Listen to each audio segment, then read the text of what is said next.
Hello and welcome to all my dear students. आप सभी बच्चों का जैम कैम यूट्यूब चैनल पे स्वागत किया जाता है और इस वीडियो में हम डिस्कस करेंगे ऑर्गेनोमेटालिक कंपाउंड्स, जो कि हमारा इनऑर्गेनिक केमिस्ट्री का पार्ट है। तो उसमें जैम 2020 से लेके जैम 2010 तक के सारे प्रीवियस ईयर क्वेश्चन डिस्कस करेंगे और वो भी काफ़ी डिटेल में डिस्कस किया जाएगा उन सभी का सॉल्यूशन। तो भाई देखिए स्टार्ट करते हैं। तो ऑर्गेनोमेटालिक के प्रीवियस ईयर क्वेश्चन डिस्कस करेंगे और जैम कैम यूट्यूब चैनल पे मैंने आपका वेलकम कर ही दिया है। उसके बाद भाई अगर आपको इस लेक्चर की पीडीएफ चाहिए तो आप टेलीग्राम पे ज्वाइन कर सकते हैं, जैम कैम 2020। ठीक है, आपको एक प्लेलिस्ट भी मिल जाएगी, है ना, chapter wise previous year question की आपको एक प्लेलिस्ट मिल जाएगी। वहां मैंने बहुत सारे चैप्टर्स के प्रीवियस ईयर क्वेश्चन का सॉल्यूशन किया हुआ है, तो वो आप जरूर जाके देखिए। और साथ के साथ अगर आप आईआईटी जैम की कंप्लीट प्रिपरेशन करना चाहते हैं, तैयारी करना चाहते हैं, तो पढ़ रहे आईआईटी जैम केमिस्ट्री के नाम से ऐप है, प्ले स्टोर पे आपको मिल जाएगी। साथ के साथ वीडियो के डिस्क्रिप्शन में लिंक मिल जाएगा। यहां पे फ्री और पेड दोनों ही कोर्स अवेलेबल है। तो चलिए भाई शुरुआत करते हैं हम। तो सबसे पहला जो क्वेश्चन है हमारा, देखिए भाई जैम 2020 में आपसे 3 क्वेश्चन पूछे गए थे ऑर्गेनोमेटालिक के और काफी आसान क्वेश्चन थे तीनों ही, बहुत ही मतलब मैंने तीनों क्वेश्चन जैम 2020 के बैच में करवाए भी थे तीनों क्वेश्चन। आओ जी डिस्कस करते हैं। तो सबसे पहला क्वेश्चन है बोरेन से, the cage type structure adopted by the boron hydride. तो यहां पे जो आपको ये नजर आ रहा है B5 एंड H11, इसकी कैसी स्ट्रक्चर रही होगी ये हमें बताना था। तो देखिए सबसे पहले यहां पे आता है आपका BnHN। अगर इसके ऊपर 2 नेगेटिव होता है तो हम इसे क्लोजो बोलते हैं, अगर BnHN 2 नेगेटिव 4 नेगेटिव होता है तो हम इसे नीडो बोलते हैं, नीडो। ठीक है, अगर हमारे पास BnHN 6 नेगेटिव होता है तो इसे हम अराकानो बोलते हैं। क्या बोलते हैं भाई? इसे हम अराकानो बोलते हैं। एक बार तो इन 3 से अपना काम चल जाएगा। ठीक है, अब देखिए भाई यहां पे क्या है, इसको मुझे कन्वर्ट करना पड़ेगा पहले। तो मैं इसको कैसे कन्वर्ट करूंगा?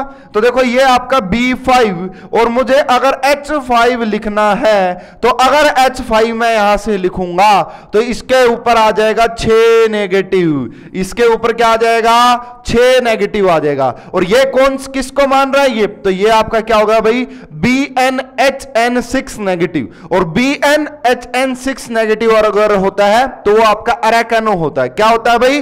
अराकानो होता है। लेकिन इस पॉइंट ऑफ व्यू से मैं ये कह सकता हूं कि इस क्वेश्चन का जो करेक्ट आंसर होगा वो डी हो जाएगा, है ना। देखो भाई ये तो बड़े सिंपल है, हालांकि जैम 10 में ये क्वेश्चन पूछा था बोरेन्स का इस टाइप का, और उसके बाद सीधा 20 में क्वेश्चन पूछा, बीच में कोई क्वेश्चन नहीं पूछा गया, है ना। हालांकि ये भाई ज्यादा टॉपिक नेट गेट में पूछे जाते हैं, है ना। वहां पे आपको जैसे है ना हेट्रो एटम भी दे देते हैं, कोई हेट्रोबोरेन, है ना, मेटल कार्बोनिल, जिंटल आयन, इन सभी का वहां पे ज्यादा पूछा जाता है। जैम में इतना नहीं पूछते। तो ये काफी आसान सा क्वेश्चन था एक B5H11, तो इसका करेक्ट आंसर डी आना था। चलिए भाई नेक्स्ट क्वेश्चन की बात करते हैं। देखो भाई यह क्वेश्चन आपका लगातार तीसरी बार रिपीट किया है जैम ने, है ना। तो 3 बार यह क्वेश्चन आपसे पूछा जा चुका है लास्ट 6-7 ईयर में आपका।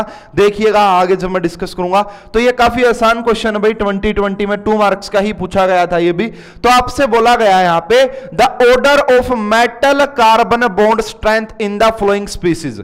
मेटल और कार्बन का जो बॉन्ड स्ट्रेंथ है उसके बारे में आपको यहां पे कमेंट करना है। तो देखो यार इसमें पहले मैं समझाता हूं आपको थोड़ा सा कि होता क्या भाई, हमारे पास ये कार्बोनिल होता है। क्या होता है जी यहां पे? Carbonyl, C double bond O। और अब क्या होता है कि इसके पास तो 4 वैलेंस इलेक्ट्रॉन है भाई, कार्बन के पास, ऑक्सीजन के पास 6 होते हैं। तो ये रहा जी 2 और यहां पे। तो क्या करता है अब ये किसी, देखो यहां से एक बार बैक करता हूं मैं इसको। अब देखिए ये क्या करेगा, यहां से ये इसको कोऑर्डिनेट कर देता है, ठीक है, जिससे कि इसका ऑक्टेट कंप्लीट हो जाता है। अब ये क्या करता है, किसी भी मेटल को इसके सिग्मा बॉन्ड के थ्रू क्या करता है, जो C डबल बॉन्ड O, ये जो CO होता है कार्बोनिल, ये सिग्मा बॉन्ड के थ्रू मेटल को इलेक्ट्रॉन देता है। ठीक है, उसके बाद भाई ये जो मेटल है, अब इसके पास जो ये मेटल, इसके पास क्या होता है अपना d ऑर्बिटल होते हैं, और इनके d ऑर्बिटल में भी इलेक्ट्रॉन होते हैं।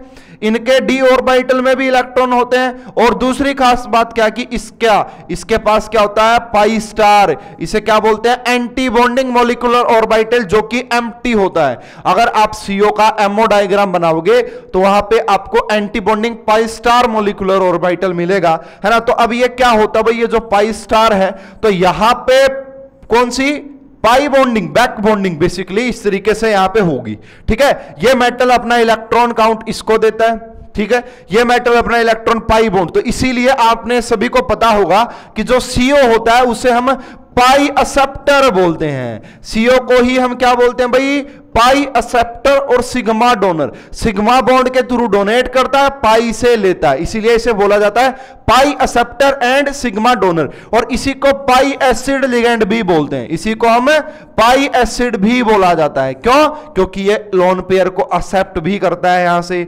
तो देखिए भाई इस बॉन्डिंग का जो नाम दिया जाता है कि देखो पहले क्या कर रहा है, C डबल बॉन्ड अपना इलेक्ट्रॉन काउंट इसको दे रहा है, उसके बाद ये अपना इलेक्ट्रॉन इसको दे रहा है, यानी कि इस बॉन्डिंग को बोला जाता है आपका सिनर्जिक बॉन्डिंग। इसे हम क्या बोलते हैं, इसे हम सिनर्जिक बॉन्डिंग बोलते हैं। भाई समझौता हो गया इन दोनों में ऐसा, ठीक है। अब इससे क्या होता है, इससे ये होता है भाई, समझना, बड़े ध्यान से समझना, ठीक है।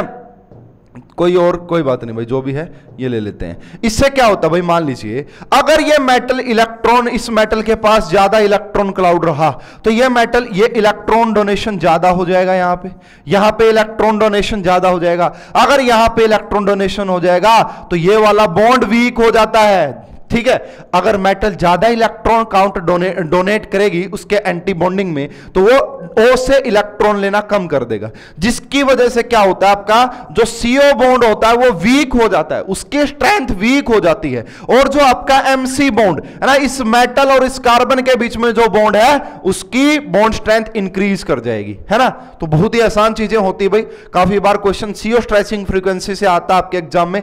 तो अब आओ भाई, अब मेरे हिसाब से इस क्वेश्चन में आपको कोई प्रॉब्लम होगी नहीं, आप एकदम से आंसर बताओगे। तो देखिए भाई, सबसे पहले अगर मैं बात करूं यहां पे Ti के ऊपर है 2 नेगेटिव चार्ज, ठीक है। तो जितना ज्यादा नेगेटिव चार्ज होगा उतना ये क्या करेगी, C को डोनेट करेगी, और जितना ही ये C को डोनेट करेगा उतना ये वाला बॉन्ड CO बॉन्ड तो वीक हो जाएगा और ये MC बॉन्ड क्या हो जाएगा, स्ट्रॉन्ग। तो जितना ज्यादा नेगेटिव चार्ज रहेगा मेटल पे उतना ज्यादा MC बॉन्ड स्ट्रॉन्गर होता है। तो सबसे ज्यादा स्ट्रॉन्गर किसके केस में भाई, है ना, सबसे ज्यादा स्ट्रॉन्गर किसके केस में आएगा, यहां पे 2 नेगेटिव चार्ज है, यहां पे 1 नेगेटिव चार्ज है, यहां पे 0 चार्ज है और यहां पे +1, ठीक है। तो सबसे ज्यादा डोनेशन होगा 2 नेगेटिव वाले की। तो इसीलिए भाई देखो, थर्ड सबसे पहले, उसके बाद आएगा फोर्थ, उसके बाद आएगा फर्स्ट, और सेकंड का सबसे कम, इसलिए अरे भाई पॉजिटिव चार्ज है मेटल के ऊपर, पॉजिटिव चार्ज, इलेक्ट्रॉन की कमी है। अगर इलेक्ट्रॉन की कमी है तो डोनेशन अच्छा नहीं होगा, जिससे कि MC बॉन्ड वीक हो जाएगा। यह बात जरूर ध्यान में रखें कि आपसे MC बॉन्ड पूछा है या CO बॉन्ड पूछा है, इस बात का बहुत अच्छे से ध्यान देना है। तो जी करेक्ट आंसर आ जाएगा C is the correct answer for this question. वाह, बहुत अच्छा क्वेश्चन था भाई। चलिए नेक्स्ट क्वेश्चन की तरफ बात करते हैं। नेक्स्ट क्वेश्चन हमारा, चलो जी ये रहा, ठीक है। अब नेक्स्ट क्वेश्चन भाई 18 इलेक्ट्रॉन रूल का, ये भी एग्जाम 2020 का 6 मार्क्स के क्वेश्चन, बड़े आसान से क्वेश्चन थे।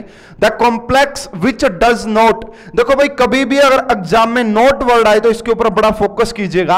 आपसे नोट बोला गया, नोट, है ना, कि 18 इलेक्ट्रॉन रूल को कौन सा कॉम्प्लेक्स ओबे नहीं करेगा। तो ऐसे क्वेश्चन में आपको क्या करना है, सबसे पहले ऑप्शन एलिमिनेशन मेथड यूज करना है। जो आपको आसान लगे ना, कि आप बहुत जल्दी से निकाल पाओगे और बिल्कुल करेक्ट निकाल पाओगे, उनको एलिमिनेट कीजिए, उससे आपका क्वेश्चन ठीक होने की परसेंटेज बढ़ जाती है, ठीक है। तो देखो भाई, सबसे पहले मान लो कि मुझे A में थोड़ा सा डाउट है, D में थोड़ा सा डाउट है, B और C मेरे हिसाब से काफी कॉमन है, आसान है, सारे बच्चों ने देखे हुए होते हैं बुक्स वगैरह में। तो इसकी बात ये की जा रही है यहां पे, है ना। तो देखो भाई, ये जो मैं आपका 18 इलेक्ट्रॉन का ये जो क्वेश्चन सोल्व करूंगा, मैं ये सोल्व करूंगा भाई आपका न्यूट्रल एटम मेथड से, ठीक है। किससे भाई, न्यूट्रल एटम मेथड से। और जो भी मैं यहां पे इलेक्ट्रॉन काउंट बता रहा हूं वो न्यूट्रल एटम मेथड से ही बता रहा हूं, तो इसमें कंफ्यूज आपको नहीं होना। सबसे पहले देखिए भाई Fe, अगर मुझे Fe का 18 इलेक्ट्रॉन देखना कि होगा या नहीं, तो देखना ध्यान से भाई, Fe तो आयरन के पास कितने वैलेंस इलेक्ट्रॉन होते हैं? इलेक्ट्रॉनिक कॉन्फ़िगरेशन होती है D6S2, और इसमें भाई जब हम वैलेंस इलेक्ट्रॉन देखते हैं तो D प्लस S दोनों ही काउंट करते हैं, तो 8 आ जाएगा जी, 8 हो गया जी। उसके बाद देखो भाई CO का जो आपका इलेक्ट्रॉन काउंट होता है वो 2 होता है, तो 2 इंटू में कर देना जी 4 यहां पे, ठीक है। और उसके बाद जितना नेगेटिव चार्ज हो, जितना नेगेटिव हो उतना ऐड कर देना, जितना पॉजिटिव हो उतना माइनस कर देना। तो यहां पे आप क्या करोगे? +2 करोगे। तो देखो भाई 8 और 8 16 और 2 18, इसका मतलब भाई देखना ये वाला कॉम्प्लेक्स आपका 18 इलेक्ट्रॉन रूल को फॉलो करता है। यस, ये वाला कॉम्प्लेक्स आपका 18 इलेक्ट्रॉन रूल को फॉलो करता है। यस, करता है बिल्कुल। इसलिए भाई क्या बनेगा? यानी कि बी तो करता है, तो बी हमारा आंसर होने वाला नहीं है, तो बी को हटा दो भाई, बी नहीं होगा। इसी प्रकार देखो भाई मैं सी की भी बात करता हूं पहले आपसे। तो सी की अगर बात करूं मैं यहां पे H, उसके बाद Mn आ गया, उसके बाद आपका CO5 आ गया, ठीक है। अब देखना भाई, अब है ना सबसे पहले Mn की बात कर लेता हूं। तो Mn का इलेक्ट्रॉन काउंट 7 हो जाएगा, प्लस में C है तो इसका कितना हो जाएगा? CO का 2 होता है, ये 17। अब देखो भाई H नेगेटिव, तो भाई न्यूट्रल एटम मेथड में आपको पढ़ाया जाता है कि अनायन के ऊपर जितना नेगेटिव चार्ज हो, है ना, जो न्यूट्रल एटम मेथड होता है वहां पे आपको पढ़ाया जाता है कि अनायन के ऊपर जितना नेगेटिव चार्ज होता है वही उसका इलेक्ट्रॉन काउंट होता है। तो H के ऊपर एक नेगेटिव चार्ज होगा यहां पे, इसीलिए भाई इसका इलेक्ट्रॉन काउंट हो जाएगा +1। इसीलिए ये वाला कॉम्प्लेक्स भी आपका 18 इलेक्ट्रॉन रूल को फॉलो करेगा। इसका मतलब ना तो हमारा बी होगा और ना ही हमारा सी होने वाला है, तो ना बी होगा और ना ही सी होगा, ठीक है भाई। अब आ जाओ जी ए की मैं बात करता हूं। तो ए के लिए मैं नेक्स्ट स्लाइड ले लेता हूं थोड़ा सा।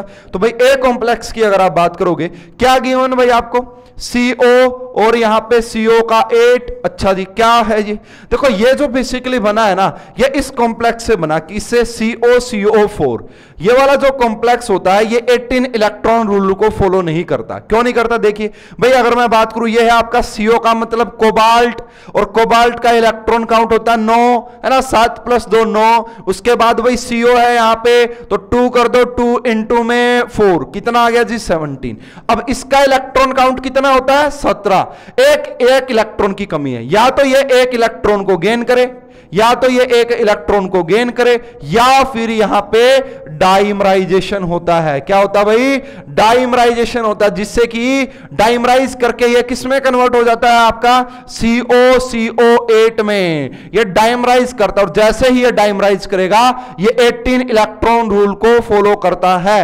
देखना भाई कैसे डाइमराइजेशन के लिए कैसे देखते हैं। देखो इसके लिए निकालना, मान लो तो 2 इंटू में 9 कहां से आ गया?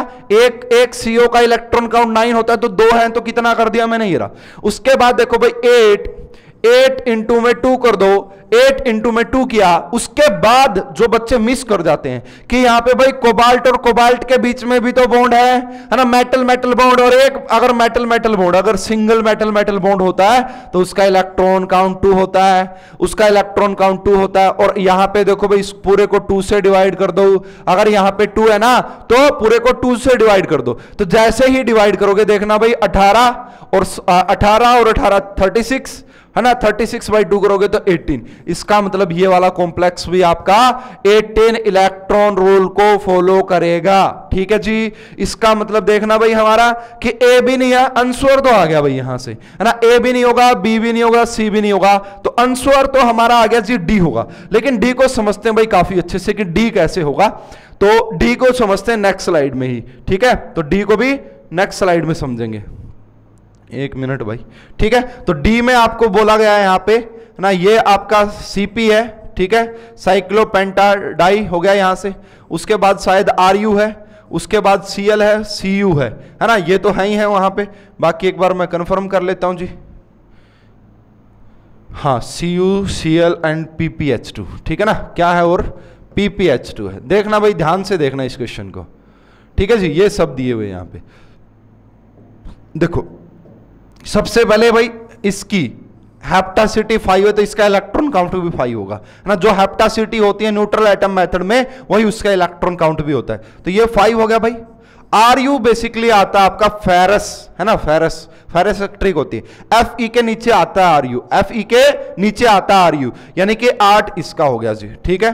उसके बाद भाई ये आपका Cl नेगेटिव रहा होगा, इसलिए अगर Cl नेगेटिव तो इसका इलेक्ट्रॉन काउंट भी 1 रहा होगा।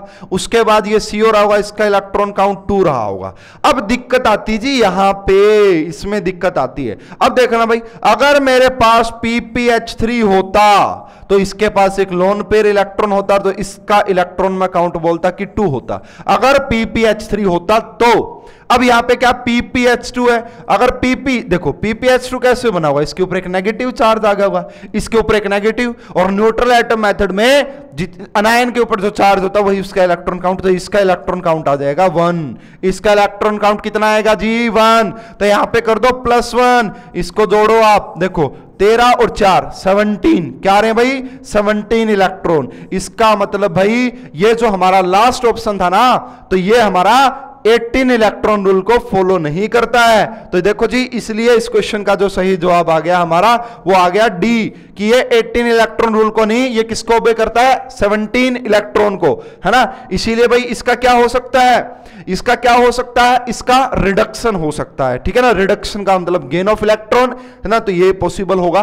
तो 18 इलेक्ट्रॉन का क्वेश्चन आपसे 2 ज्यादा क्वेश्चन पूछे जाते हैं ऑर्गेनोमेटालिक में, एक 18 इलेक्ट्रॉन रूल और एक मेटल कार्बोनिल, ये खूब पूछे जाते हैं आपसे क्वेश्चन।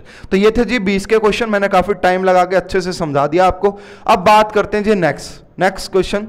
देखिए भाई बहुत ही बेहतरीन क्वेश्चन पूछा गया था ये, है ना। 19 में पूछा था, 2019 में बहुत ही अच्छा क्वेश्चन था, है ना। तो देखते हैं इसको। The correct option having one complex from each of the flowing pair. देखो एक रिएक्शन लिखी हुई है यहां पे, बोला गया कि ऑक्सीडेटिव, बोला गया है यहां पे ऑक्सीडेटिव एडिशन, ठीक है, ऑक्सीडेटिव एडिशन रिएक्शन।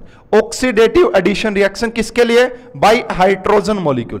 इस ऑक्सीडेटिव एडिशन रिएक्शन का मीन क्या होता है, मतलब देखो हमारे पास क्या भाई ये मेटल है और यहां पे इसके पास ये कॉम्प्लेक्स MLN। अब इसकी रिएक्शन हम किसके साथ करवाते हैं, H2 के साथ करवाते हैं, है ना। H2 को भी आप ऐसे रख लीजिए यहां पे। अब देखो भाई इस रिएक्शन का जो स्टेप होता है ना, पहला स्टेप ये होता है कि ये जो मेटल होती है ना, इसके पास ये अपना इलेक्ट्रॉन काउंट यहां पे देता है, ये अपना इलेक्ट्रॉन काउंट यहां पे देता है। उसके बाद ये पूरा प्रोसेस आगे चलता है, यानी कि पहला जो इसका स्टेप होता है ना ऑक्सीडेटिव एडिशन का, वो ये होता है कि ये जो मेटल होगी ना, मेटल के पास जितना ज्यादा इलेक्ट्रॉन काउंट होगा उतना ही ज्यादा इसका रेट ऑफ रिएक्शन होता है, उतना ही ज्यादा इसका रेट ऑफ रिएक्शन होता है। तो इस मेटल के ऊपर जितना ज्यादा इलेक्ट्रॉन काउंट होगा उतना ज्यादा ही क्या हो जाएगा भाई, इसका रेट हो जाएगा। तो चलो जी पहला ऑप्शन देखते हैं। अगर पहला ऑप्शन अगर आप बहुत ध्यान से देख पाओ तो यहां पे क्या किया गया भाई, देखना कि IR है, उसके बाद भाई Cl है, उसके बाद PME3 का थ्राइस है, ठीक है। और सेकंड में हमने क्या कर दिया, IR है, यहां पे Cl भी है, CO भी है, और यहां पे हमने क्या कर दिया, देखना भाई। अब एक बात मुझे बताना सारे बच्चे सोच के, अब इन दोनों में ऑक्सीडेशन नंबर तो सेम है, यहां पे भी +1 है और यहां पे भी +1 है, ठीक है। दूसरी बात क्लोरीन भी सेम। अब मैंने क्या किया कि एक PME3 को हटा के, एक PME3 को हटा के एक CO लगा दिया। और CO का कैसा होता है भाई, अरे CO कैसा होता है, पाई एक्सेप्टर लिगेंड होता है भाई CO तो, अरे CO तो पाई एक्सेप्टर लिगेंड होता है। अगर यहां पे आपने CO लगा दिया तो CO तो इस मेटल से इलेक्ट्रॉन मांगेगा, अगर मेटल से इलेक्ट्रॉन मांगेगा तो मेटल के पास इलेक्ट्रॉन डेफिशिएंसी हो जाएगी, मेटल के पास इलेक्ट्रॉन की कमी हो जाएगी। अगर कमी हो जाएगी तो वो दे नहीं पाएगी अच्छे से, कमी हो जाएगी तो दे नहीं पाएगी, इसीलिए रेट क्या कर जाएगा, डिक्रीज, है ना, रेट क्या कर जाएगा, डिक्रीज। तो देखो भाई ऑक्सीडेटिव एडिशन रिएक्शन H2 के साथ अगर करवाओगे, अब जितने पाई एक्सेप्टर बढ़ेंगे उतना रेट डिक्रीज करेगा, उतना रेट डिक्रीज करेगा, अगर ऑक्सीडेशन नंबर ये है तो मुझे ये बताओ भाई फर्स्ट और सेकंड में से किसका रेट ज्यादा है। तो बिल्कुल सही बात है भाई, फर्स्ट का रेट ज्यादा होगा। यहां से आप सभी को पता लग गया कि फर्स्ट के केस में मेटल इलेक्ट्रॉन रिच है, इसलिए उसका डोनेशन अच्छा होगा, तो फर्स्ट का ज्यादा है, ठीक है। तो देखो भाई अगर आप इतना भी पता कर पाए कि फर्स्ट का ज्यादा, तो 2 ऑप्शन एलिमिनेट हो जाएंगे, C वाला और D वाला, क्योंकि पूछा कि 1 और 2 में से, 3 और 4 में से बताइए कि किसका रेट ज्यादा होगा। अब देखना भाई इसमें थोड़ी सी कंफ्यूजन होती है स्टूडेंट्स को, तो ध्यान से देखते हैं भाई इसको भी, और ऑफिशियल आंसर भी मैं बताऊंगा आपको कि क्या है। देखो अब यहां पे अगर आप बात करोगे, यहां पे अगर आप बात करोगे इसमें, तो एक आपको Cl है यहां पे, एक CO भी गिवन है यहां पे 3 Cl हैं, यहां पे 3 Cl और एक PPH3 है। देखो पहली बात तो ये है कि अगर मैं इस कॉम्प्लेक्स को अलग लिखूं, नेक्स्ट स्लाइड में मैं आपको समझा देता हूं, ठीक है ना, नेक्स्ट स्लाइड में समझा दूंगा। यहां पे देखिए IR हो गया आपके पास, ठीक है, इसके बाद यहां पे आपका Cl है, यहां पे आपके पास CO है ना, ऐसा ही है ना, और उसके बाद PPH3 का ट्वाइस है, ये है एक ये है, और इसमें हमने क्या कर दिया IRCl3 कर दिया, और यहां पे आपका PPH3 हमने एक ही रखा है। अब देखो भाई मुझे ये बताओ सबसे पहले, इसमें ऑक्सीडेशन नंबर कितना है?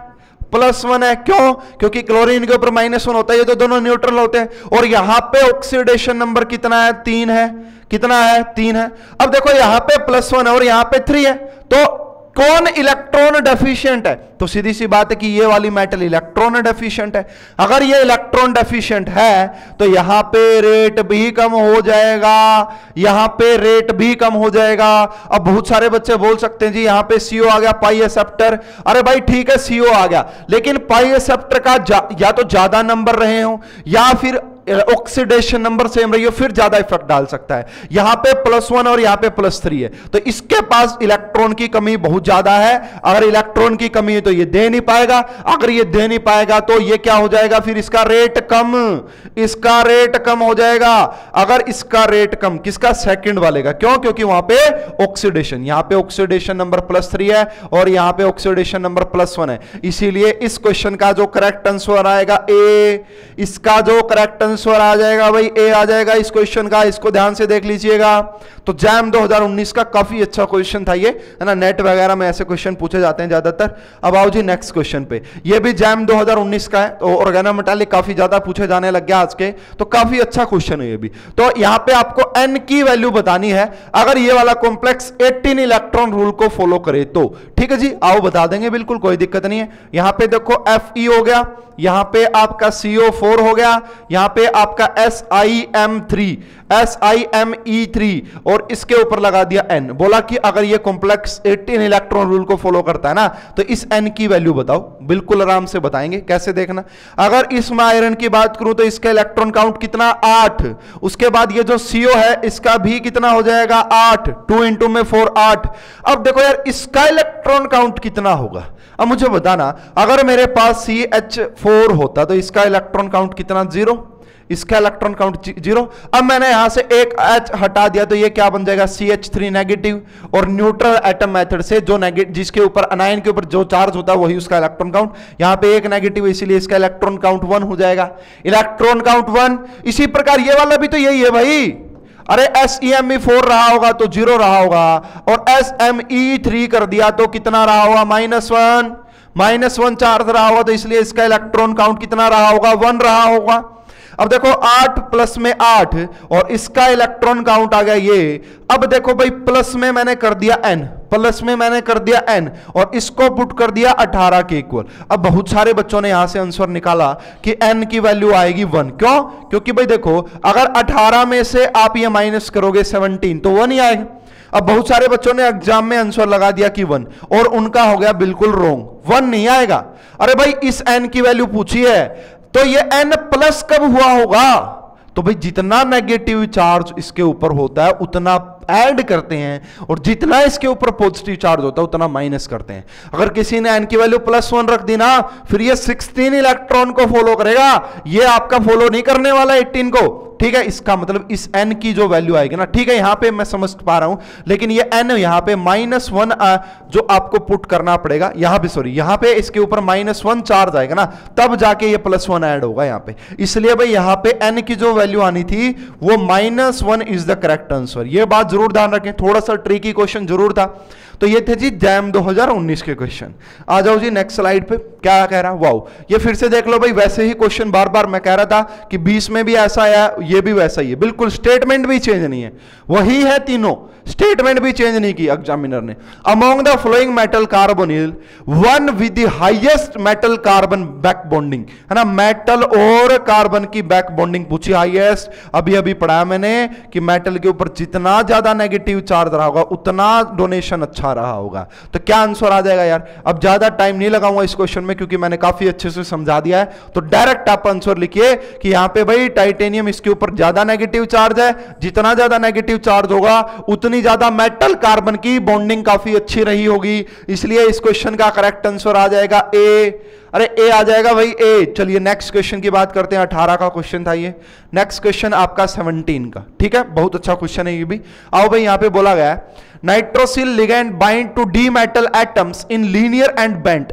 देखो यार, किसी को अगर नहीं भी पता वो भी आसानी से निकाल सकता है। एक आपका N2 पॉजिटिव होता है और एक आपका N2 नेगेटिव होता है, ठीक है जी। दूसरी बात यह है कि अब बताना कि कौन सा लीनियर और कौन सा बेंट है। भाई ये आपका बेंट शेप शो करता है और ये आपका लीनियर होता है, ठीक है। अब कैसे कह रहा हूं मैं ये, आप बना के देख सकते हो इजीली, कोई प्रॉब्लम नहीं आएगी, बना के देख लेना इसको, है ना। जैसे भाई आप मान लो कि नाइट्रोजन है, यहां पे इसके साथ डबल दिखा दिया आपने, यहां पे लोन पेयर दिखाओगे तो ये बैंड टाइप आप दिखा सकते हो बेसिकली, है ना। चलो ये तो ठीक है, ये तो मतलब क्या में ये तो हम बोल सकते हैं आसानी से।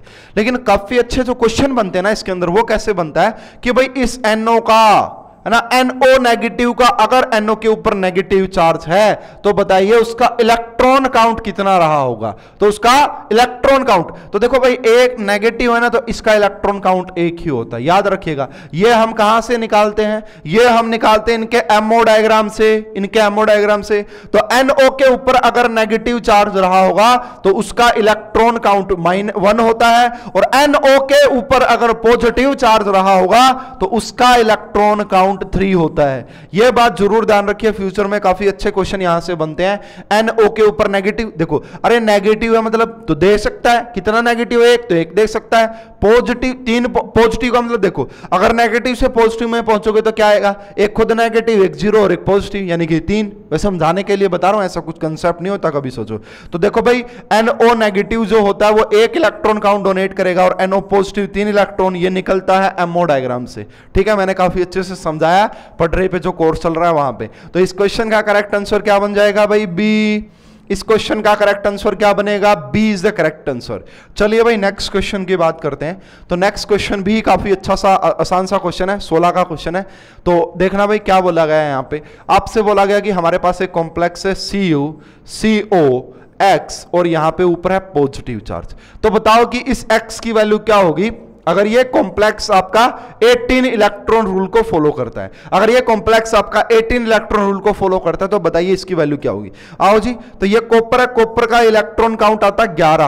कॉपर का इलेक्ट्रॉन काउंट कितना? 11। उसके बाद 2 इंटू में 2 तो यहां पे, हाँ सॉरी ठीक है, 2 इंटू में कर दो X, और देखो अगर पॉजिटिव है तो कर दो -1 और इसको पुट कर दो 18 के इक्वल। यहां से अगर आप देखोगे तो 18 - 10 आ जाएगा।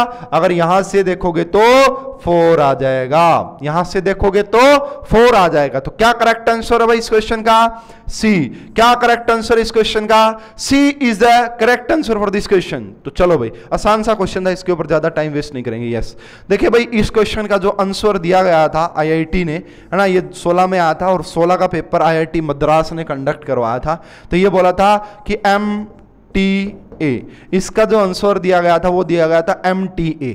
MTA का मतलब क्या होता है? Marks to all. क्यों? क्योंकि IIT ने यहां पे छोटी सी मिस्टेक कर दी थी इस क्वेश्चन में, है ना। अब वो मिस्टेक क्या थी वो तो मैं आपको समझा ही दूंगा कि क्या मिस्टेक थी, है ना। हालांकि हो सकता है कि वो टाइपिंग मिस्टेक थी बेसिकली ज्यादातर। तो अब देखो यहां से क्या बोला कि द करेक्ट ऑर्डर ऑफ, है ना, आपको करेक्ट ऑर्डर बताना है यहाँ पे NO की स्ट्रेचिंग फ्रीक्वेंसी का, NO की स्ट्रेचिंग फ्रीक्वेंसी का, है ना, इन द फ्लोइंग कंपाउंड। ठीक है, इस क्वेश्चन में जो प्रॉब्लम थी ना भाई वो मैं एक बार जरूर बता देता हूं। देखिए इस क्वेश्चन को मार्क्स टू ऑल क्यों किया गया, उसका रीजन था ये वाला कॉम्प्लेक्स। कौन सा? CR। यहां पे देखिए भाई जो टाइपिंग मिस्टेक ये थी कि CR2 होगा तब जाके ये क्वेश्चन आपका ट्रू था, वरना ये क्वेश्चन पॉसिबल नहीं है ये वाला कॉम्प्लेक्स।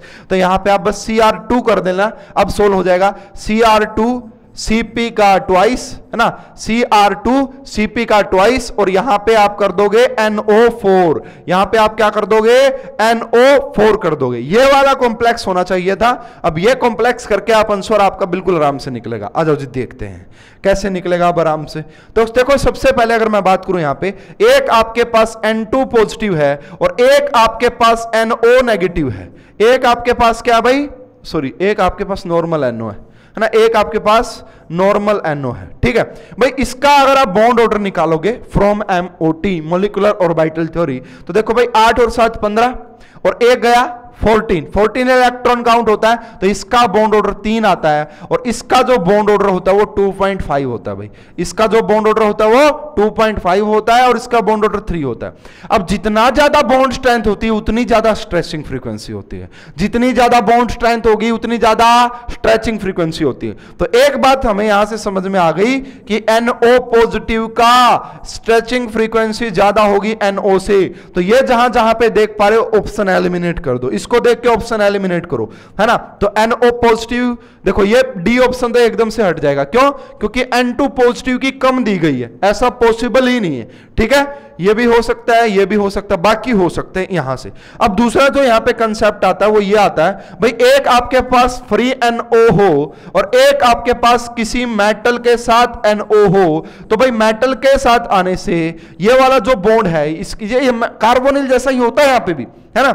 जैसा मेटल कार्बोनिल में होता है ना, वैसा ही मेटल नाइट्रोसिल में भी ऐसा ही होता है। तो भाई ये मेटल क्या करती है कि कुछ न कुछ इलेक्ट्रॉन तो देगी इसको, कुछ न कुछ तो इलेक्ट्रॉन देगी इसको, जिसकी वजह से क्या होगा भाई, ये वाला जो NO बॉन्ड की जो स्ट्रेचिंग फ्रीक्वेंसी वो डिक्रीज कर जाती है ना। ऐसा ही तो आपको कार्बोनिल में पढ़ाया जाता है। कार्बोनिल में हालांकि एक खास बात होती है कि वहां पे एक आपके पास CO पॉजिटिव होता है, एक CO होता है। CO पॉजिटिव का जो बॉन्ड ऑर्डर होता है भाई वो 3 से ज्यादा होता है, ये बात याद रखिएगा, और CO का 3 होता है। ठीक है, तो इसीलिए CO की स्ट्रेचिंग फ्रीक्वेंसी ज्यादा होती है, उसके बाद कॉम्प्लेक्स आते हैं, उसके बाद कॉम्प्लेक्स आते हैं। तो सेम यहां पे होगा।